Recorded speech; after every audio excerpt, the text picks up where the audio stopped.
Hello and welcome to EGW Writings Tech Tips. I'm your host, Daryl Thompson. Thank you for joining us in another of our series on learning how to use the EGW Writings 2 app on your iPhone. Now, many of you love audiobooks, but there is one problem with audiobooks is that you've realized that you normally have to have a good internet connection to be able to listen to them. If your internet connection is poor, then the audiobooks can pause or stop altogether from playing and streaming, as they call it.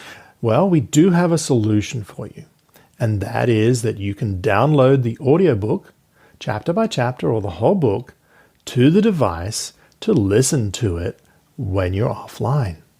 And this is a great way to be able to listen to it like on that plane journey or train journey or that hike or that jog. Maybe the internet is a little bit spotty in areas, not a problem. Just download the chapter or the whole book, listen to it, and when you finish, you can remove it from the device simply so it's not clogging up the memory space.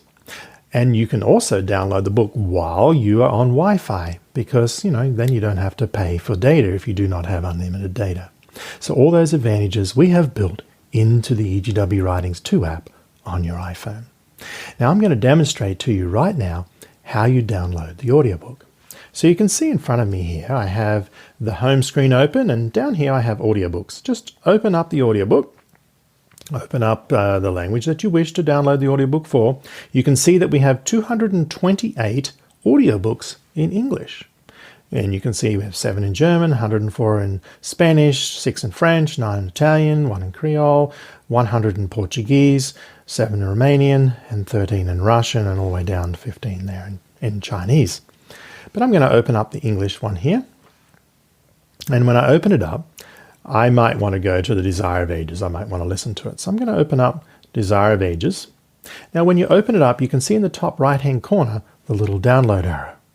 If I click on the little download arrow, it takes me across to the download manager and it puts it in audiobook mode. Now, I can download the whole book if I click on Select All, but that would take in Desire of Ages over 2 gigabytes of space, so just be warned. I'm just going to unselect it, and I'm just going to say Select Chapter 1, and then I'm going to click on Download. You can see that it's 11.22 megabytes to download that. Now you say, that's a lot of space. Well, we're using high compression, 64 megabits mono at 44 kilohertz. So, the book is good. It's good quality, but we've compressed it as much as we can. Compress it anymore, the MP3 file, and it gets to be a little stuttery and staticky. So these books you should be able to enjoy. We've compressed them as much as we can for you.